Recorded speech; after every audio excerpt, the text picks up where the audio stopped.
is going to stay longer, parental guilt, financial difficulties, caregiver stress, right? Because it's what? Trouble. But if it's no trouble, what do you tell the parents? No trouble. You know it's left to right. You know it's blue. You know it's no big deal. So with troubles you go, whoa. With no troubles you go, ah. Right? Now, there are 40-some congenital heart defects, correct? Some of them are trouble and some of them are not. How do you remember which ones are trouble? Well, just memorize them, right? Memorize which ones are trouble, correct? And then you'll know which ones are, and the others are no trouble, right? No, because I told you to memorize what? Trouble. One word, and that would be trouble. And that would be memorizing more than a word, wouldn't it? You'd be memorizing a list. Well, what consonant have we not yet used? T. What position does T hold in the word trouble? First. It just so happens by total sheer coincidence that all congenital heart defects which start with the letter T are trouble. If it does not start with a T, it is not trouble. So, do you see where it says examples of trouble, examples of no trouble? Let me give you some examples and you tell me where you're going to put it. You have a patient with ventricular septal defect. Ventricular septal defect. What is it? No trouble. Why? It starts with a V. That's not a T, so it's not Trouble. So it shunts blood from the Left to the right. The kid is Acyanotic. acyanotic. Can you tell the parents? No problem. Don't worry about it. Okay, your kid has tetralogy of Fallot. That's a problem. That starts with a what? Starts with a what? T, and that means it's trouble. So it shunts blood. Right to left kid is cyanotic. Can you tell the parents? Oh. Okay. Patent ductus arteriosus. Patent ductus arteriosus. That starts with the letter P. That's not a T. So it's not. Trouble. So it shunts blood. Left to right, the kid is pink. Can you tell the parents? Okay. Patent foramen ovale. Starts with a P. That's not a. So it's not. So you tell the parents. Truncus arteriosus. Starts with a T. and that means it's Trouble. so it shunts blood from the kid is blue, and you tell the parents, whoa, not good. Transposition of the great vessels. Trouble. Tricuspid atresia. Atrial septal defect. Pulmonic stenosis. Totally anomalous pulmonary vasculature, TAPV. Do you know what it is? Do I care? No, they don't care what it is. They want to know what you're going to tell the parent. And since it starts with a T, you're going to say what? Oh, surgery, right? Okay, now there's only one exception to this rule, and only those of you from Columbus know it. Those of you from not Columbus don't hear of it, because Columbus is a nationwide center for the treatment of these children. It is a research place for left ventricular hypoplastic syndrome, which you don't, if this were a class in Cincinnati, no one would know it. How many have heard of it? Raise your hand. Now that is shocking for a Columbus. Well, how many of you are actually Columbians? Okay. Well, I'm surprised you haven't heard about it, but boards will never bring up what? Left ventricular hypoplastic syndrome, because it's like 0.1% of the whole congenital heart defect. They're going to bring up those more popular ones. You see what I'm saying? So for boards, if it starts with T, it's what? Trouble. If it doesn't start with T, it's... No. So are you going to memorize your defects? No. No.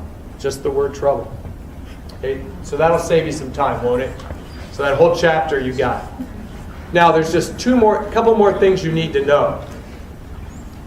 All congenital heart defect kids will have two things, whether trouble or not. Number one, they'll all have a murmur. Why do they all have murmurs? Because of the shunt of the blood. They're either shunting from the left to the right or the right to the left. It really doesn't matter. You're going to hear a murmur. What I don't want you to think is, oh, only troubles have murmurs. And no troubles don't have murmurs. No. They all have a murmur. You got that? And they all have an echocardiogram done. Because they got to find out why. So even your no trouble kids will have an echocardiogram done. The last thing about congenital heart defect is you need to know the 4 defects of tetralogy of Fallot. The 4 defects of tetralogy of Fallot. Now, I have been working for 20 years to come up with a good way to remember these, and I haven't come up with a good way. I've come up with an okay way. If anybody knows a good way, let me know. Okay? The best way I know is the saying, varied pictures of a ranch. Imagine you went out west to a dude ranch and you have all these pictures on your cell phone. You have varied pictures of a ranch. Well, what I did with these is, do you see the word varied? What did I do with it? Capitalized what letters? B. The first and last. Pictures, what did I capitalize? First and last. Of a. First and last. Ranch. First and last. Well, do you know what VD, PS, OA, RH are? Those are the initials of the 4 defects. So varied becomes VD, which is VD. What would VD stand for in the heart? Ventricular defect. What would PS stand for in the heart? Pulmonary stenosis. Stenosis, exactly. What would OA stand for in the heart? Overriding aorta. Overriding aorta. And what would the RH stand for? Right hypertrophy. Right. So here's the good news, everybody. You don't have to recall these. You just have to recognize them. What is the difference between recall and recognition? What's recall? Remember it from nothing. What's recognize? Spot it when you see it. So here's the deal. All you need to do is, in the way they'll do this, is they'll say, your patient has tetralogy of Fallot, select all the defects that apply. So you're going to pick out a what? A VD, a PS, an OA, and an RH. Do you understand what I'm saying? And you don't really have to memorize even what they are. Just a VD, a PS, an OA, and an RH. Varied pictures of a ranch. And they don't know about this, so they don't have like 2 VDs, 2 PSs, 2 RHs. You see what I'm saying? So you should be okay with that. Now, does anybody have a better one?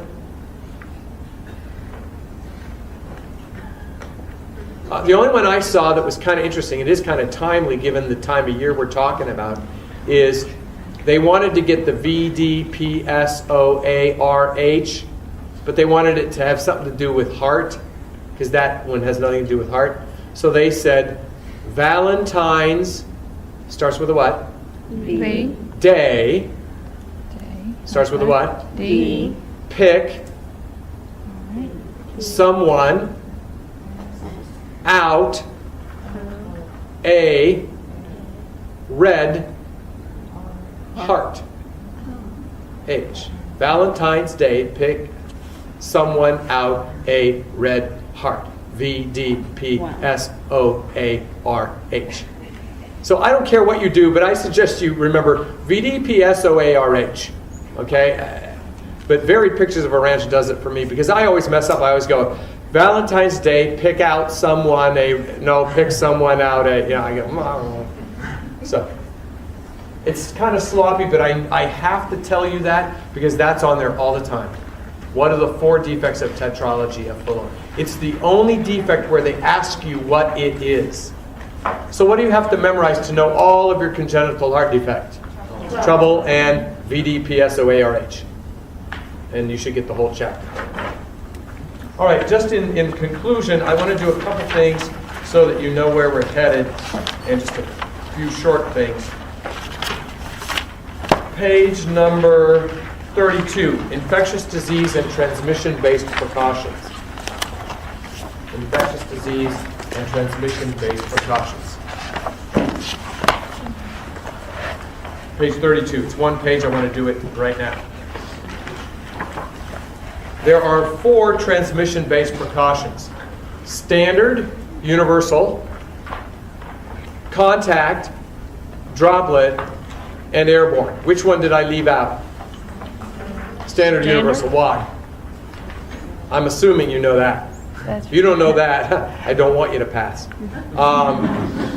But so the ones you probably need help with are droplet, contact, and airborne. So let's talk about it. Contact isolation. It is for anything enteric.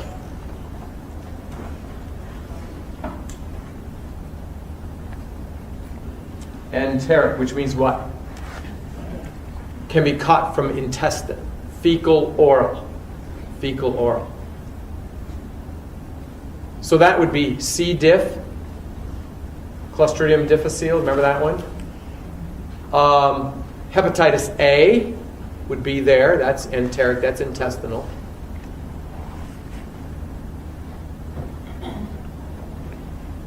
Any of those cholera, dysentery, those ones where the bug's in the diarrhea and you don't wash your hands and then you touch somebody and then they eat their food and they... Okay. Sometimes people get confused at hepatitis A and hepatitis B, which one's which. I always say hepatitis A the A stands for anus. I mean, it doesn't, but when you see hepatitis A, think hepatitis anus, which tells you it's what? Fecal oral. Hepatitis B is hepatitis blood, so it's by the blood. Question? They taught us anything with a vowel comes from the vowel. Anything what? The vowel. Oh, anything with a vowel comes from the vowel. What do they mean by that? Like they, Oh, okay. The types of hepatitis, anything with a vowel comes from the vowel. Whereas anything that isn't a vowel comes from blood and body fluids. That's an interesting one. Cool. But they don't ask E, they just talk about hepatitis anus. Okay, really, that's all they test. All right, the other one you use for contact is staph infections. Staph, S-T-A-P-H, not S-T-A-F-F. These are staph infections, S-T-A-P-H. Staph infections. And RSV. RSV. Does anybody know what RSV is? Respiratory. Is that thing the babies get? Yes, it's the one that the little 1 and 2-year-olds get with bronchiolitis. It's no danger to us, but to them it can be fatal.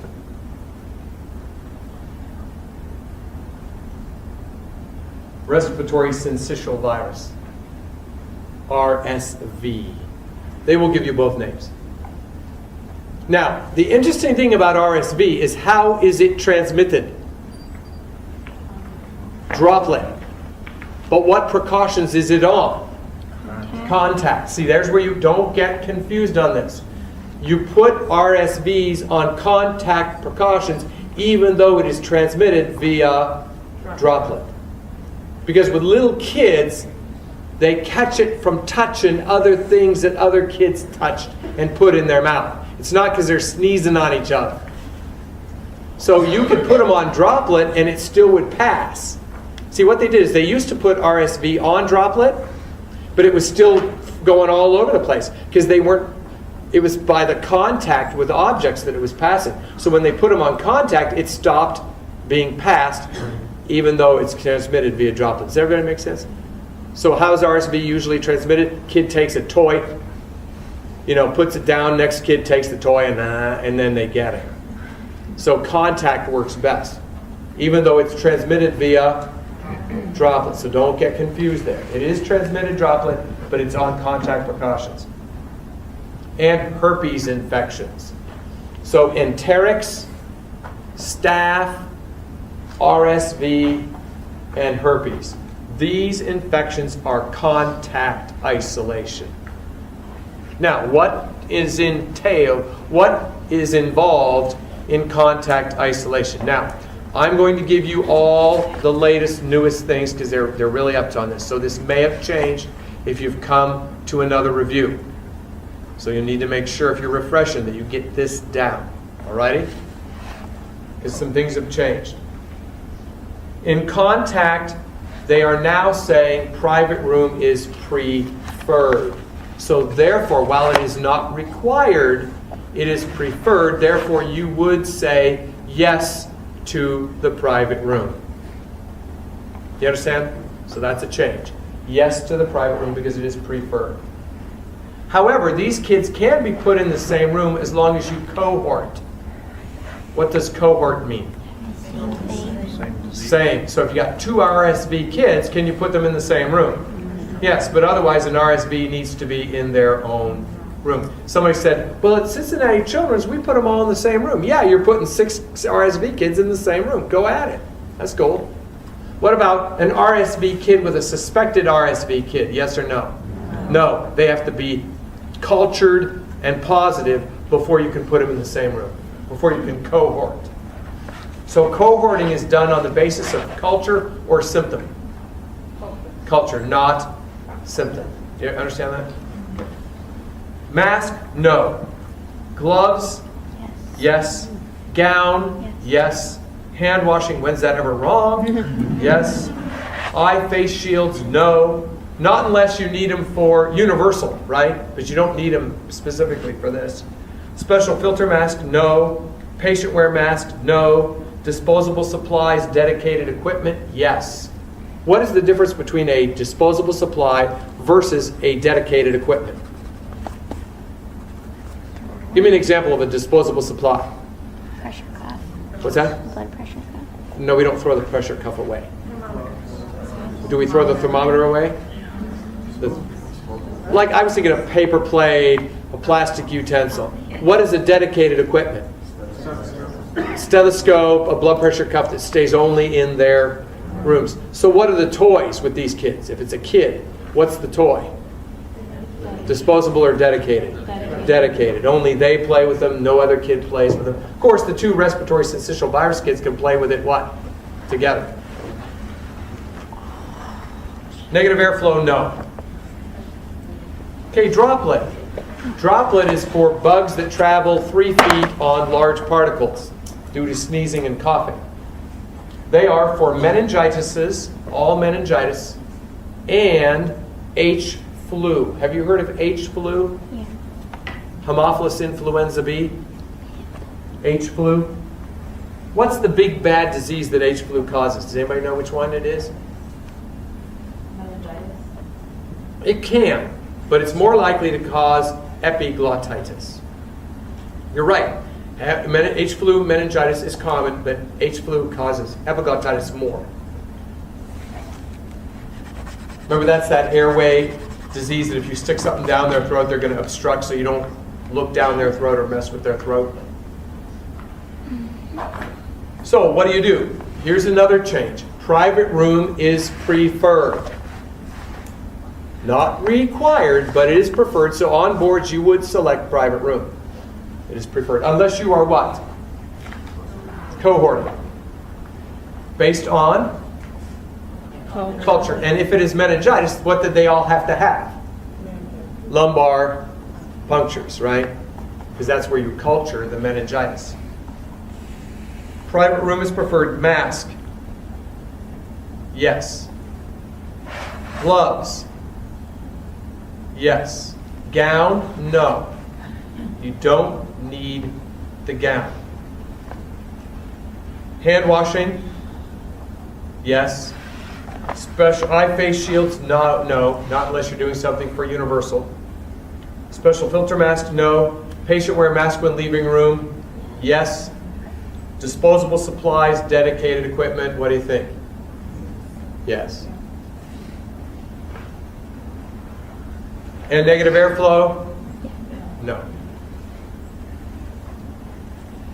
Okay, airborne. Airborne is for measles, mumps, rubella, tuberculosis, and varicella chickenpox.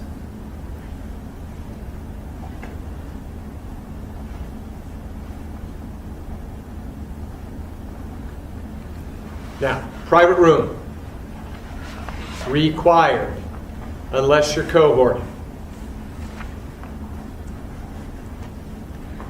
Mask? Yes. Gloves? Yes. Gown? Not necessarily. The gown is more for contact. It really, really is. Hand washing, yes. Eye face shields, no, not really. You don't need them for this. Special filter mask only for TB, only for tuberculosis. Patient wear mask when leaving room, absolutely. In fact, they really shouldn't be leaving the room in the first place. But if they do, they have to wear the mask. Disposable supplies, dedicated equipment is probably a good thing, but it's not as essential as in the other two. So you could let that one slide. You could let that, because it's what? Airborne, not droplet or contact. And negative airflow, yes. Now the interesting thing about tuberculosis is, how is tuberculosis spread? By what method? Droplet. But what precautions is it on? Airborne. See, so what are the two that don't make a lot of sense? RSV and TB. They're both what?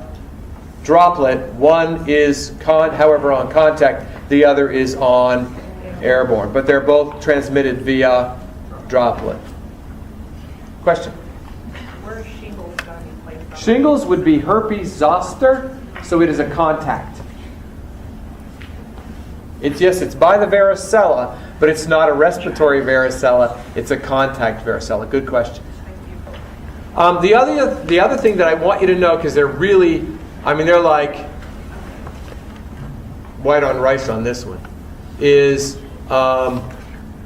personal protective equipment, PPE, and they want to know what order you put it on and what order you take it off, because it's a drag and click, or click and drag. Well, here's the deal. You always take it off in alphabetical order. You take it off in the alphabetical order. So, what would be the first thing you'd take off? Gown, mask, gloves, or goggles? Gown, gloves, mask, or goggles? Make it alphabetical. What would come first? Gown, goggles, mask, or gloves? Glove. Gloves, followed by? Goggles, followed by? Gown, followed by mask. So it comes off, and it's hard for you right now to think alphabetical, right? But when you see it, and when's alphabet? On or off? Off. Off is alphabetical. On is the reverse alphabetical for the G's, but mask comes second.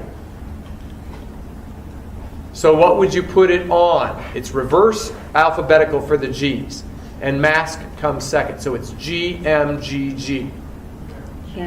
Gown, mask, goggles, gloves. And then it comes off, gloves, goggles, gown, mask. So off is easy because it's alphabetical.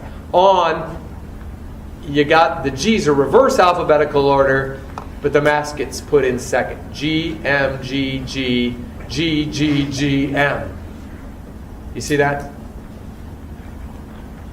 So that's the best way to go with that. Okay, turn the page to 50, and we'll be done for the day. And it'll be about 10 after 9, 20 minutes early. Did I go too fast, or No. everything all right? Okay. Tomorrow morning is going to come really soon, guys. Okay. By the time we end tomorrow, we will have barely spent 24 hours together. By the time we end tomorrow. That's quite intense. Okay, math problems. I refuse to teach a math class because everybody's math problem is a little different. Math is best learned individually, not in a class. So what I want you to do is I want you to try these math problems tonight or tomorrow night. Okay? The answers are at the bottom of the page. Now, I was real sloppy with rounding, so as long as you're close to what I have, you're probably right, I'm probably wrong. But as long as you're close to what I have, you're probably okay. It's probably just a rounding error I made, and it's not your problem. So what I want you to do is do these problems, see if you come up with the answers. If you come up with the answers at the bottom of the page, guess what? We don't need to talk. But if you can't get any of them, we better talk. Well, when should we talk? during lunch, at the breaks, you know what I mean? Talk with me. So, because we can help you with this. The first two are what we call dosage calculation. It's when what the doctor orders isn't what's on the bottle. There's no conversion involved. It's just a simple desired over half times available, or if you're like me, just set up a ratio proportion. Because I was a math major, chemistry major first, and I had 3/4 of calculus and differential equations. So when we went to nursing, and they were teaching me this stupid little formula, desired over half, and I've had more math than all my faculty combined, you know, it was like, what? You know, but if you know how to do it, do it. Okay, and the next one is the IV drip rates. And these are mostly the RNs. You're going to have to know these. LPNs, you may probably not have to know these. But that's the volume times drop factor over time in minutes. Volume times drop factor over time in minutes. That's your formula to memorize for that. We know that, don't we? Okay. And remember, mini drip is 60 drops per mil. Mini or micro is 60. Macro is what? 10 or 10 or 10 or 20 or 15 or 12. But boards will say it's 10, which is really stupid because all manufacturers are different. Micro and mini are always 60. 60 drops per mil. That's your drop factor. So when they say micro and mini, your drop factor is what? 60. So you're going to multiply by 60 and then divide by 60. So what? Why bother, right? I love mini drip calculations for iDrip. Why do I like mini drip for IV drip rates? If you just divide the volume by the hours, you got your answer. Because all you're going to do is multiply by 60, then divide by 60. If you're going to do the same thing, why bother? Right. Okay. The next two are pediatric dose questions where you're using the child's weight. And LPNs, they will give you these. And it's 2.2 pounds per kilogram. They will always give you the kilogram weight.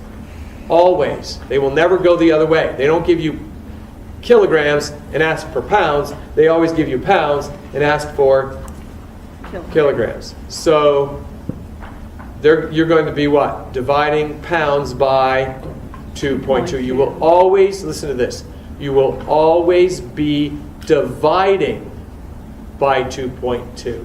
You will never be multiplying by it. So take the weight, divide by 2.2, then do your math. Pay attention to whether they're asking the total amount per day or the amount to be given at just one time. Do you see what I'm saying? Because if it says TID, 15 milligrams per kilogram per day TID, that means the whole daily dose is, and then you've got to divide it into what? 3 to get what you're going to give at one time. But if they say, what's the daily dose, you give the whole. Do you see where you have to pay attention to what they're asking for? Are they asking for a dose at one time or the whole daily dose? Because you could do the math right and still miss the question if you don't pay attention to that. And the last two are IV replacement questions. This is more for RN. And there's no formula for that one. It's just thinking with math. Now, just a couple things about math real quick. Do you use leading zeros? Yes or no? Leading zeros. Yes. As long as it maintains what? Place. So what about this? I'm sorry. 0, 0, 0, 0.00300. How many zeros are not needed and how many zeros are needed? 4's not needed. 4 are not needed 2 is and 3 are. 3. Okay, needed or not needed? Not. Needed or not needed? Not. Needed or not needed? Yes. Needed? Yes. Needed? Yes. Not needed? No. Nope.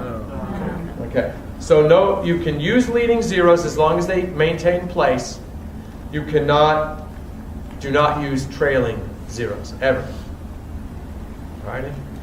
Also, boards will tell you to what you are to round, which I love. I think it's fantastic. They made that change about 4 or 5 years ago to where they say round to nearest tenth.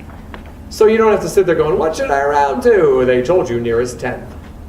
And then you do not have to put units. If they say, how many milliliters